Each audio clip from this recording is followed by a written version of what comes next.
Hello, नमस्कार। मुझे उम्मीद है कि आप सब अच्छे होंगे। तो अभी हम पढ़ा रहे थे साइंस का फिजिक्स में अंतर वाले प्रश्न।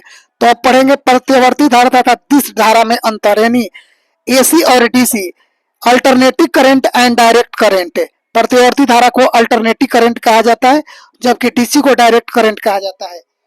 तो सबसे पहले पढ़ेंगे प्रतिवर्ती धारा किसे कहते हैं। इसमें धारा का मान एवं दिशा समय के साथ बदलता रहता है। वैसी धारा जिसमें दिशा समय के साथ बदलती रहती है प्रतिवर्ती धारा कहलाता है। वैसी धारा दिश धारा, इसमें धारा का मान बदलता रहता है। इसमें धारा का मान बदलता रहता है लेकिन दिशा नहीं बदलता है। यानी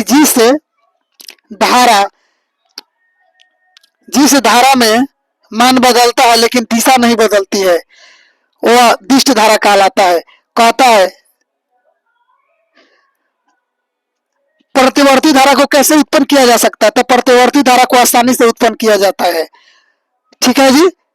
प्रतिवर्ती धारा को आसानी से डीसी में बदला जा सकता है। प्रतिवर्ती धारा को आसानी से डीसी में बदला जा सकता है। कहता है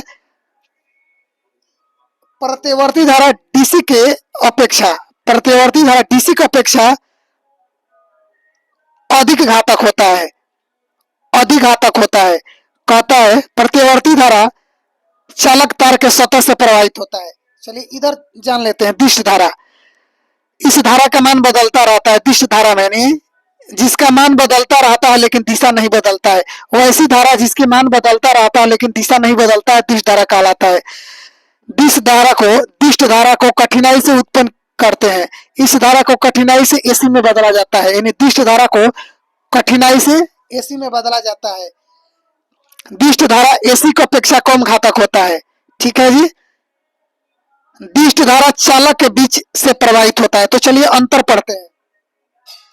प्रत्यावर्ती धारा और दिष्ट धारा में निम्नलिखित अंतर है। एक साइड लिखेंगे प्रत्यावर्ती धारा, दूसरे साइड लिखेंगे दिष्ट धारा। लिखेंगे इसमें धारा का मान एवं दिशा समय के साथ बदलता रहता है, जबकि दिष्ट धारा के साइड लिखेंगे इसमें धारा का मान बदलता है लेकिन दिशा नहीं बदलती है। प्रतिवर्ती धारा में 2 नंबर इस धारा को आसानी से उत्पन्न करते हैं, जबकि दिष्ट धारा में इस धारा को कठिनाई से उत्पन्न करते हैं। प्रतिवर्ती धारा में इस धारा को आसानी से डीसी में बदला जाता है, जबकि दिष्ट धारा में इस धारा को कठिनाई से एसी में बदला जाता है।